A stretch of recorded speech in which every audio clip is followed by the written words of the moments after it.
윌리엄 파커라고 하는 분이 기도가 우리의 인생을 바꾼다 하는 책 속에서 말하기를 기도는 누구에겐가 무릎을 꿇는 것이라고 얘기했습니다. 그런데 중요한 것은 그 다음인데요. 사람에게 무릎을 꿇으면 사람의 종이 되고 그 사람의 지배를 받게 되지만 한없이 낮아지게 되지만 하나님께 무릎을 꿇는 자는 한없이 높여지고 존귀하게 된다고 말했습니다. 세상에 무릎 꿇으면 세상의 종이 돼서 세상의 지배를 받고 고통을 받게 될 것입니다. 그러나 하나님께 무릎을 꿇으면 하나님은 우리에게 은혜를 베푸셔서 우리를 높여주실 줄 믿습니다.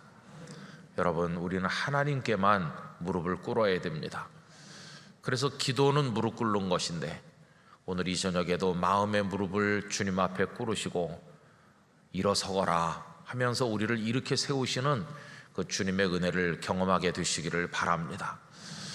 여러분, 우리가 기도할 때는 마음속에 어떤 원하는 바가 있어서 어떤 목적을 가지고 기도할 때가 많이 있어요. 하나님께서 성도님들의 그 간절히 바라는 바에 응답해 주시기를 원합니다. 내가 네게 무엇을 하여 주기를 원하느냐? 주여, 내가 보기를 원하나이다. 내 소원대로 될지어다. 이렇게 해주시는 것은 우리의 그 목적하는 바를 이루어 주시는 것입니다. 그러나 기도는 꼭 우리의 어떤 목적하는 것만을 이루는 것은 아니죠. 지난주일 낮예배 시간에도 우리가 원하는 것을 간구하는 측면도 있지만 기도라고 하는 것은 하나님과의 대화요 교제라고 말했습니다. R.A. 토레이 목사님은 치유받기를 원하는 자들에게 치유가 임하기도 하지만 더 큰 치유는 하나님을 만나는 것이라고 얘기했습니다. 여러분, 그러므로 오늘 저녁에 우리가 기도할 때 더 근본적으로 하나님의 영과 교통하는 시간이 되시기를 바랍니다. 그래서 이 기도를 통해서 하나님 나와 같이 계시고 나를 사랑하시고 하나님 언제나 나를 품고 계시는구나. 그래서 그 하나님께로 우리의 영혼이 활짝 열리고 우리 안에 임하시는 하나님의 은혜를 경험하시기를 바랍니다. 우리 목사님들과 이런 얘기를 했습니다. 이 금요 기도의 시간은 기도하기 위해서 모인 시간이니까 설교를 길게 하지는 말자. 이 말씀은 설교의 목적으로 하는 말씀이라기보다는 이제 이후에 있을 기도를 위한 기도의 길잡이 같은 말씀이면 그걸로 충분하다. 그래서 기도를 해야 될 이유를 우리가 다시 한번 재확인하고 기도하는데 붙들 수 있는 힘이 되는 말씀을 같이 나누면서 그 이후에 뜨겁게 찬양하고 집중해서 기도하고 그래서 기도에 더 마음을 쏟는 우리 금요 기도회가 돼야 되겠다 하는 말씀들을 나누었습니다. 여러분, 기도를 시작하기 전에 우리가 말씀을 먼저 읽는 것은 그 말씀이 우리를 기도로 인도해 주기 때문입니다. 이 말씀을 붙들고 이제 하나님 앞에 기도하는 것입니다. 그래서 금요 기도회 때마다 하나님께서 주시는 말씀을 가슴에 붙들고 그 말씀을 붙들고 간절하게 여러분들의 진액을 다 쏟아서 기도하실 수 있기를 바랍니다. 여러분, 이렇게 모여서 기도하는 것은 혼자 기도하는 거랑은 또 다르잖아요. 마치 장작이 더 모여지면 불길이 거세게 더 많이 잘 타는 것처럼 우리의 마음을 모아서 기도하는 거니까 이 금요 기도회가 우리 영락교회 기도의 불이 활활 붙는 현장이 되기를 간절히 바랍니다. 오늘 이 저녁에는 디모데전서 1장 1절과 2절 말씀만 읽었어요. 여러분, 바울은 원래는 사울이었죠. 그가 사울일 때는 사방으로 이렇게 줄을 대고 있었습니다. 우선 그는 부모의 적극적인 지원을 받는 부모와의 연결고리가 있었죠. 그가 소아시아 그 길리기아 다소에서 태어났다는 걸 잘 아시는데 그는 거기서 예루살렘으로 유학을 왔습니다. 여러분, 그 옛날에 그 다소로부터 예루살렘까지 와서 공부를 하려면은 혼자서 되는 건 아니죠. 그 집안에서 그를 가말리엘이라고 하는 최고의 스승을 찾아서 가말리엘의 문화에 들어가게 했고 그리고 거기서 공부해서 유대 사회에 존경받는 랍비가 되고 성공하기를 원하는 그런 마음으로 적극적으로 그를 후원해서 그가 예루살렘까지 왔을 것입니다. 그리고 가말리엘의 문화생이 되는 건 쉽게 되었다고 생각되지는 않아요. 요즘에도 뭐 피아노를 레슨한다든지 사사를 받을 때 저명한 분에게 그냥 찾아간다고 무조건 되는 건 아니잖아요. 여러분, 그래서 우리가 정확히 그 당시 상황을 알지 못하지만은 다소로부터 예루살렘까지 와서 공부를 했던 이 사울의 배후에는 부모님의 적극적인 후원과 누군가 이렇게 힘써주고 연결시켜주는 사람들이 있었다는 것을 짐작할 수 있어요. 또 그는 로마 제국과도 연결고리가 있는 사람이죠. 태어날 때부터 로마 시민권을 가지고 있으니까 그 배후가 무시할 수 없는 어떤 그런 연결고리를 가지고 있어요. 또 우리가 사도행전에서 보는 것처럼 다메섹에 있는 그리스도인들을 잡으러 갈 때 그는 그저 자기 혼자의 열정으로 간 게 아니라 그에게 공문을 써서 주는 막강한 대제사장들 그 세력이 있었습니다. 그의 뒤를 봐주는 사람들이 있는 거죠. 그래서 여기 사울이라고 하는 청년이 있으면 사방으로 이 세상에 얽혀있는 어떤 고리, 어떤 연결의 끈들이 있었어요. 이 끈들이 그를 붙들어주고 있는 거죠. 그가 추락하지 않도록 그 줄이 그를 끌어올려주고 성공할 수 있도록 해주고 그 어떤 연결고리가 그의 든든한 백이 돼주는 거죠. 그래서 그는 우선 출생도 베냐민 지파 출생에다가 바리새인 중에 바리새인이고 히브리인 중에 히브리인이고 이런 거 저런 거 해가지고 많은 연결고리가 있었습니다. 그런데 어느 날 그 고리가 모조리 다 한순간에 다 끊어진 거예요. 그가 추락하지 않도록 오히려 그를 더 출세하도록 끌어올려주던 튼튼한 동아줄들이 다 순식간에 끊어졌어요. 저 밑을 알 수 없는 깊은 낭떠러지로 그의 존재가 추락해서 산산이 부서질 수밖에 없는 그런 날이 오게 됐는데, 그게 언제입니까? 그가 예수님을 자신의 구주로 영접하던 바로 그때였어요. 그때까지는 그를 뒤에서 응원하고 공문을 주고 그의 미래를 보장해 주던 성전의 대제사장들의 세력이 이제는 확 돌아서서 그를 죽이려고 하는 세력으로 바뀌었어요. 성경이 언급하고 있지는 않지만 그가 유대 사회에서 신임받는 인재로 성공하기를 간절히 바라서 그래서 예루살렘까지 유학을 보냈던 그의 어른들은 어떤 반응을 보였을까요? 그가 예수라고 하는 일을, 그것도 십자가에서 죽은 선생을 자신의 구주로 믿으면서 거기다 인생을 건다고 하면서 그 부모가 기대했던 모든 걸 다 저버리고 돌아섰을 때 그 부모의 실망감은 얼마나 컸을까요? 제가 아는 목사님도 저 지방에서 공부를 아주 잘했어요.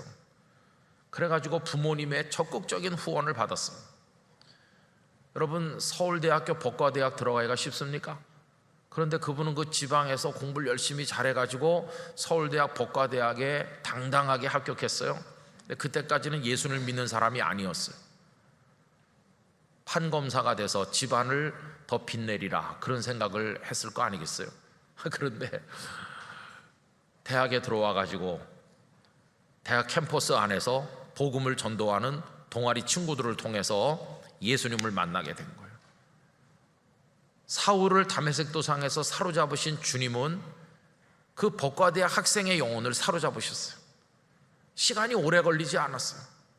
그는 주님께 붙들리자마자 내가 판사가 되든지 검사가 돼서 어떤 사람에게 형을 가하고 당신은 죄인이다 이렇게 정죄하면서 판결을 내리고, 나 그런 일을 하고 싶지 않다. 마치 나는 의인인 것처럼 누군가를 잡아다가 정죄하고 당신 뭐 사형이요, 당신 무기징역이요, 이런 거 하고 싶지 않다. 정반대 일을 하고 싶다.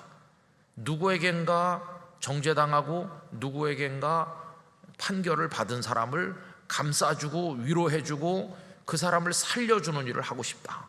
그래서 그는 법과대학에서 과를 바꿨어요. 과를 어디로 바꿨는지 아십니까? 종교학과로 바꿨어요. 종교학과. 여러분, 종교학과가 서울대학교 입학하는데 커트라인 가장 낮은 과 중에 하나거든요. 법과대학은 가장 들어가기 어렵고 그런데 법대에 들어간 분이 종교학과로 바꿔가지고, 그래서 거기서 히브리어, 헬라어 그런 거 미리 배우고, 그리고는 이제 신학교에 가니까 그 부모님이 어떤 반응을 보였겠어요? 부모님이 예수님 믿는 사람도 아닌데 얼마나 집안이 뒤집어졌겠어요. 여러분, 사울도 그런 거죠. 예수님을 구주로 영접하는 그 순간 그를 지탱해 주던 모든 끈이 다 끊어졌어요. 그리고 이제 완전히 낭떠러지로 추락하게 됐는데, 그를 추락하지 않도록 붙들어주는 끈이 딱 하나 있는 거죠. 그 끈이 뭘까요? 예수님이시죠. 예수님이라고 하는 그 사랑의 줄은 그 이전에 그를 붙들어 매던 모든 줄보다, 그런 걸 다 합친 것보다도 더 강렬했어요. 그 사랑은 더 뜨거웠어요. 그래서 그를 지탱해 준 것이, 여러분 한번 생각을 해보세요. 그렇게 모든 것이 보장되었던 분이 그 모든 것으로부터 배척당하고 위협당하고 얻어맞고 감옥에 갇히고 죽을 고비를 숱하게 넘기면서 어떻게 포기하지 않고 끝까지 그 길을 걸어갈 수 있었을까? 예수님이라고 하는 줄이 너무도 강렬했기 때문이라는 걸 알 수 있어요. 여러분, 우리가 예수님을 믿고 이 세상을 살아감에 있어서 사도 바울을 묶어주었던, 그를 추락하지 않게 해주고 그를 지켜주었던 그 주님의 그 놀라운 능력과 그 사랑의 품에 우리도 안기기를 원하는 것입니다. 그 주님이 얼마나 그에게 큰 힘이 되었으면 모든 게 끊어진 상황에서도 그는 좌절하지 않았을까? 오늘 읽은 말씀에 보면 그는 그것을 고백하고 있다는 걸 알 수 있어요. 여러분 1절 말씀에 보시면 우리 구주 하나님과 우리의 소망이신 그리스도 예수의 명령을 따라 그리스도 예수의 사도된 바울은 이렇게 말하죠. 나 바울이 원래는 사울이었었는데 지금은 사도가 되었는데, 이 사도가 된 것이 어떻게 된 거냐 하면 하나님과 예수 그리스도의 명령을 따라서 사도가 됐다는 것이, 어떤 선생님의 권유를 받은 것도 아니고 어떤 누구의 위협을 받은 것도 아니었어요. 위로는 하나님 아버지, 그리고 다메섹 도상에서 나타나신 그 그리스도 예수 주님의 명령을 받아서, 그래서 내 배후에는 그분이 계시다, 주님이 계시다. 여러분, 그가 나중에 사도행전에서 많은 최고 권력자들 앞에 서지 않습니까? 벨릭스 총독 앞에, 베스도 총독 앞에, 아그리빠 왕과 버니게 앞에, 이런 사람들 앞에 서서 신문을 받을 때 그 막강한 사람들과 거기 버티고 있는 대단한 권력자들 앞에 홀로 서 있지만 그는 조금도 위축되지 않았어요. 그 이유가 무엇일까요? 내 뒤에 주님이 계시다, 주님이 나를 붙들고 계시다, 내 백은 예수님이시다. 이게 그를 지탱해 줬다는 것을 알 수 있어요. 여러분, 우리 영락교회 성도들의 배후에 주께서 계시다는 사실을 여러분이 확신하시게 되기를 바랍니다. 이게 바울의 확신이었어요. 내가 사도가 된 것은 어떤 시시한 어떤 끈을 통해 된 것이 아니라 하나님 아버지와 그리스도 예수의 명령을 따라서 그분이 나에게 명령하셔서 내가 사도가 된 거라고. 다른 게 다 끊어져도 그 주님이 나를 붙들고 계시기 때문에 나는 두렵지 않다. 이게 그를 지탱해 준 끈이었어요. 제가 이제 신학교에 들어가서 신대원 1학년을 다니게 됐습니다. 근데 신대원 1학년은 다른 교회 가서 전도사 그걸 하지 않고 다니던 교회에서 고등부 교사를 계속하면서 신대원을 다녔습니다. 동료 학생들은 어느 교회 가셔서 파트타임 전도사 일을 보는 분들이 거의 대부분인데, 저는 그냥 1학년 하는 동안에는 내가 그냥 교회에서 고등부 교사를 하겠다, 이렇게 계속 했습니다. 그러다가 이제 연말이 다가오니까 목사님께서 연말이 되면은 이제 교회들이 전도사님들을 새로 모시고 하니까 이제 김 선생도 어딘가 정해가지고 내년부터는 사역을 해야 된다고. 그래서 이제 기도했습니다. 하나님, 제일 먼저 오라는 교회 가서 제가 시작하겠습니다. 그랬더니 어떤 교회에서 저를 어린이 부서 담당 전도사로 오라고 그랬어요. 그래서 제가 12월 첫 주부터 가게 됐는데 그게 12월 5일입니다. 그래서 이제 목사님께 말씀드렸습니다. 목사님, 제가 이제는 자라난 교회를 떠나서 다른 교회, 어느 교회 가서 전도사 일을 보게 됐습니다. 그래서 미리 인사드리고 말씀을 드립니다. 그랬더니 그 목사님께서 그러면 가기 전에 주일 저녁 예배, 그땐 저녁에 드릴 때였는데요, 주일 저녁 예배 때 성도님들 앞에서 설교를 한번 하고 가라고 그러는 거예요. 거기 제 설교를 들을 분들이 어떤 분이실까요? 제가 교회 마당에서 뛰어다닐 때 6살까지는 영락교회 다녔고 그 다음부터 그 교회를 다닌 건데 코 찔찔 흘리면서 다닐 때 코 닦아주고 그러던 분들이거든요. 제가 코를 초등학교 한 5학년 정도 될 때까지 흘렸거든요. 왜 이렇게 코가 많이 나오던지 주체가 안 돼요. 힘으로도 안 되고 능으로도 안 되고 진짜 안 되는 거였어요. 그래갖고 언제나 이렇게 두 줄 이렇게 나와 있어요. 몸 컨디션에 따라서 좀 묽은 날도 있고 좀 진한 날도 있고 색깔도 맑은 날도 있고 누런 날도 있고 그래요. 그게 늘 두 줄이 나와 있었어요. 학교에서 반장 그런 거 하면서도 그 계속 나와요. 어머니가 이제 제가 반장 그런 거 하니까 학교에 자주 오셨는데 교실에 들어와서 제가 이렇게 하고 있는 거 보면 너무 놀래가지고 막 치맛자락으로 닦아주고 간 날이 하루 이틀이 아니었어요. 그래도 뭐 어떡하겠습니까? 그렇게 저를 사랑해줬던 선생님들, 교회 집사님, 권사님들이 다 이제 앉아 계시잖아요. 아유, 그리고 또 제 아버님이랑 같이 장로일 보시는 장로님들도 다 앉아 계시고, 아이고, 저 앞에서 내가 설교를 어떻게 하나 했더니 목사님이 꼭 하고 가야 된다는 거예요. 꼭 하고 가야 된다. 그래서 고민이 많이 됐습니다. 언제 뭐 설교를 해본 적이 있나요? 한 번도 없죠. 그래서 이제 아버님께, 목사님께서 요 11월 마지막 주일, 이제 12월 첫 주일에 저 교회 갈 거니까 11월 마지막 주일에 설교하고 가라고 했습니다. 근데 너무 가슴이 떨리고 그 어른들 앞에서 무슨 말을 해야 될지 아무 생각도 없는데 어떡할까요? 그랬더니 평생 잊지 못할 말씀을 아버님께서 해주셨어요. 그게 뭐냐 하면은 내 뒤에는 주님이 계시지 않느냐, 이거였어요. 여러분, 그 너의 뒤에는 주님이 계시다, 이게 얼마나 힘이 됐는지 모릅니다.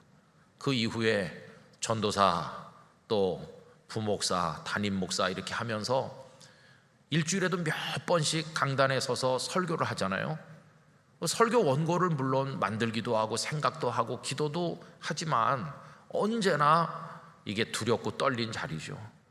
어떤 때는 정말 영이 착 가라앉아가지고 의욕도 없고 힘도 없는 날도 있어요.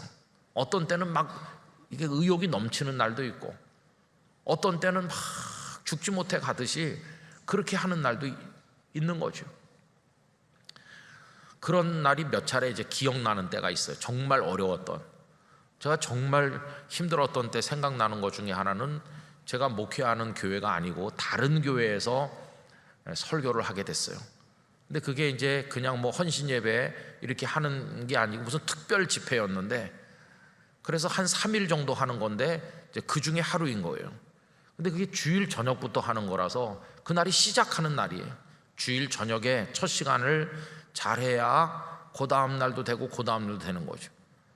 제가 부흥회 강사님을 초청하기도 하고 강사가 돼서 가보기도 하면 여러분, 첫째 날이 제일 중요합니다. 첫째 날 죽수면 그 다음 날부터 안 옵니다. 근데 첫째 날 좀 잘하면 그 다음 날 더 많이 오시고 그 다음 날 더 많이 오시거든요. 근데 그때는 누가 운전을 해주시는 분이 있는 것도 아니고 제가 운전해가지고 차로 한 40분쯤 떨어진 이제 거기까지 가야 되는데 벌써 해는 다 어두워지고 7시 전에 도착해야 이제 저녁 예배 할 거 아니겠어요. 마음은 긴장되고 그러는데 그때 제가요 이를 앓고 있었거든요.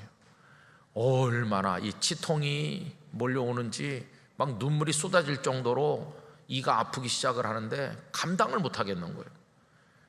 그런데 토요일 날 병원을 안 하거든요. 그래서 사실은 그 전날 저녁부터 아팠어요. 그래갖고 주의를 지키기 위해서 무슨 진통제 하여튼 내가 아는 건 다 먹었거든요.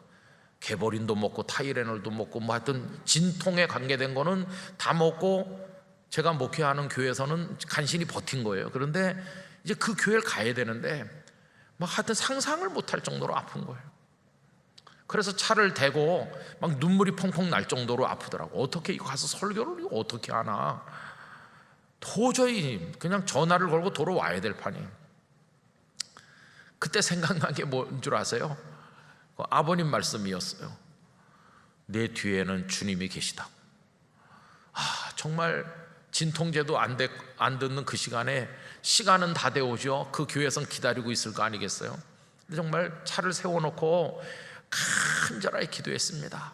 저의 뒤에 늘 계신 주님, 저를 지금 이렇게 보내시면 제 등 뒤에 서 계시지만 말고 저를 좀 도와주세요. 그렇게 하면서 눈물이 막 날 정도로 아픈데 하여튼 그 교회를 갔죠. 어떻게 됐을까요, 여러분? 집에 도착할 때까지는 내가 아팠었나 하는 거를 잊어버렸어요. 얼마나 거짓말같이 통증이 사라졌는지. 그 교회 가서 열심히 설교하고 집에 도착해가지고 다시 아프기 시작했어요. 근데 이제는 괜찮아요. 집에 왔으니까. 그 다음날 아침에 치과에 가면 되는 거고 일단 고비는 넘긴 거 아니겠어요? 여러분, 모든 순간에 주님은 우리 배후에 계신 줄 믿습니다. 우리를 그리스도인으로 부르신 분이 주님이신 거예요. 하나님과 그리스도 예수의 명령을 따라 부르심을 입어서 성도도 되고 주님의 사람 된 줄 믿습니다. 그러니까 두려워할 필요가 없는 거죠. 그게 바울을 붙들어주는 끈이었어요. 그래서 주님이 바울에겐 어떤 분이었나? 여러분 1절을 다시 보시면 우리 구주 하나님과 우리의 주님을 누구라고 표현합니까? 소망이라고 표현해요. 소망. 우리의 소망이신 그리스도 예수. 우리 몇 장 넘겨서 디모데후서 1장으로 가봅시다. 디모데후서 1장으로 가보면 비슷하게 말하는데 조금 다르죠. 디모데후서 1장 1절만 읽어보겠습니다. 다 같이요. 하나님의 뜻으로 말미암아 그리스도 예수 안에 있는 생명의 약속대로 그리스도 예수의 사도된 바울은, 이렇게 말하죠. 여기서는 하나님의 뜻으로 말미암아 그리스도 예수 안에 있는 생명의 약속대로. 아까는 예수님을 소망이라고 말했는데 여기는 예수님 안에 생명의 약속이 있다, 생명이시다, 이렇게 말해요. 그러니까 주님은 살고 죽는 것에 모든 걸 해결하시는 생명의 근원이시고 우리에게 소망을 주시는데 영원한 소망을 주시는 분이라는 걸 그가 확신하니까 모든 인간적인 끈이 다 끊어져도 두려워하지 아니하고 내 뒤에 주님이 계신 줄 믿습니다. 그거 가지고 나가서 싸우는 것이 그 영적 승리의 비결이었어요.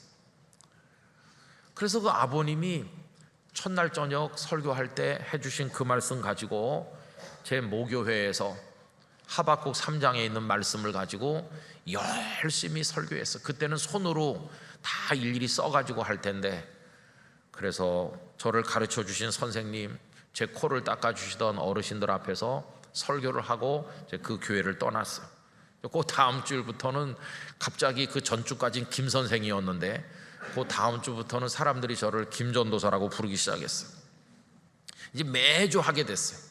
매주 어린이들 앞에 설교하고 한 달 후 되니까 담임 목사님께서 이제 매주 어른들을 모아가지고 성경 공부를 인도하라 그래서 그 교회를 떠나는 마지막 주일까지 성경 공부 인도하고 결혼시간 다음 날도 성경 공부를 가르치고 그랬습니다. 사람들 앞에 많이 서게 됐죠. 그때마다 그 아버님의 말씀이 생각났어요. 우리 배후에는, 내 뒤에는 주님이 계시다. 그리고 제가 이제 나이가 먹어갖고 오늘에 왔는데 가끔 목사님들을 또 모셔다 놓고 이번엔 제가 목사님들께 말씀을 드릴 입장에 설 때가 많이 있어요. 설교를 어떻게 준비하고 하는지 그런 얘기도 종종 하기도 하고 목회를 어떻게 하는지 그런 말씀을 드릴 기회도 있어요. 그때 제가 꼭 하는 말씀이 이겁니다. 목사님들 좌절하지 마세요. 우리가 비록 부족하고 연약할지라도 우리를 목사로 부르신 분이 주님이십니다. 주님. 우리 뒤에는 주님이 계십니다. 사도 바울에게 사도가 되라고 명령하신 그분이 우리에게 목사 되라고 명령을 하셨으니까 우리 뒤에는 든든한 백이 있습니다. 강단에 설 때 자연인 아무개로 서는 게 아니라 주님이 우리와 함께 계시다는 확신을 가지고 담대하게 말씀을 전하시기 바랍니다. 우리는 못났어도 우리 속에서 말씀하시는 주님은 전능하시지 않습니까? 우리가 어느래도 구원받을 사람 구원하고 은혜 베풀 분에게 은혜를 주시는 주님이실 줄 믿습니다. 그거 믿고 담대하게 우리가 해야 됩니다. 이런 얘기를 말씀드리거든요. 여러분, 자연인 기마무게, 바가무게를 보면 우린 금방 쓰러질 수밖에 없습니다. 우린 가진 것도 없고 할 줄 아는 것도 없고 힘이 너무나 연약하고 우리 육신 이거 믿을 게 아무것도 못해요. 그러나 여러분, 우리에게는 주님이 계시지 않습니까? 우리를 부른 분이 그분이세요. 그분은 죽음을 이기고 부활하신 분이세요. 그분은 생명이시고 우리의 소망이십니다. 오늘 저녁에 기도를 할 때 내 삶에 그분이 계시다, 나의 배후에 그분이 계시다, 나는 주님의 이름으로 승리할 것이다, 내가 가난하든지 병들었든지 어떤 상황 속에 있든지 주님 나를 도우실 줄 믿습니다. 그거 가지고 우리가 나가 싸우는 것이에요. 여러분, 영락교회가 예수 그리스도로 인하여 강해지기를 원합니다. 여러분 한 분 한 분이 주님으로 인해 승리자가 되시기를 축원하는 것입니다. 우리 주님을 의지하고 나가는 것이에요. 무슨 다른 방법이 있는 게 아니라 주님이 우리 편에 계신 줄 믿으면, 내가 주님에게 명령받고 주님에 의하여 인도함을 받고 주님의 사람이 됐다는 자기 확신이 있으면 우리는 반드시 승리하게 될 것입니다. 좌절하는 순간은 전부 우리를 생각하기 때문에 그래요. 내가 이런데 남은 저렇구나, 다른 사람과 나, 이 전부 사람 수준의 얘기예요. 그러나 주님을 바라보는 순간 우리는 쑥 올라가게 될 것입니다. 이제는 하나님의 세계 속으로 올라가게 될 것입니다. 은혜의 세계 속으로 올라가야지 인간적인 계산의 차원에 머물러 있어서는 좌절할 수밖에 없어요. 나는 비록 약하지만 우리 주님은 강하시니, 그분이 나에게 명령하셨고 그분이 나를 부르시니. 여러분, 이 원리는 성경 전체 원리 아닙니까? 모세를 부르실 때 할 수 없다고 말하는 모세, 그를 은혜의 세계로 들어올리시지 않았습니까? 그리고 여호수아, 그가 두려워 떨 때 강하고 담대하라고 말씀하지 않았습니까? 이게 성경 전체 원리인 것이에요. 오늘 저녁에 기도하실 때 여러분에게 주님이 계신 걸 확신하시기 바랍니다. 그 주님 믿고 부르짖으시길 바랍니다. 주님의 긍휼과 능력 속에서 여러분의 기도 제목이 응답되시기를 주님의 이름으로 축원합니다. 이제 다 같이 머리 숙여서 우리 기도하도록 하겠습니다. 주님, 저희들이 기도하려고 나왔습니다. 저희들이 무엇을 가졌고 무엇을 배웠고 무엇을 할 수 있기 때문에 인생의 승리자가 되고 믿음의 승리를 거두는 것이 아니라 하나님 아버지, 그리고 우리를 불러서 주의 사람으로 살라고 명령하신 우리 주님이 계신 줄 믿기 때문에 이 자리에 나왔습니다. 우리 배후에 주님 계신 줄 믿습니다. 두려워하지 말게 하여 주시옵소서. 주님으로 인해 승리할 줄 믿습니다. 주여, 저희를 긍휼히 여겨 주시옵소서. 우리에게 믿음을 주셔서 주님을 바라보게 하여 주시옵소서. 어떤 문제, 어떤 상처, 어떤 아픔을 가지고 있든지 어떤 문제가 있든지 다 주님께서 해결해 주실 줄 믿고 주님께 맡기게 하여 주시옵소서.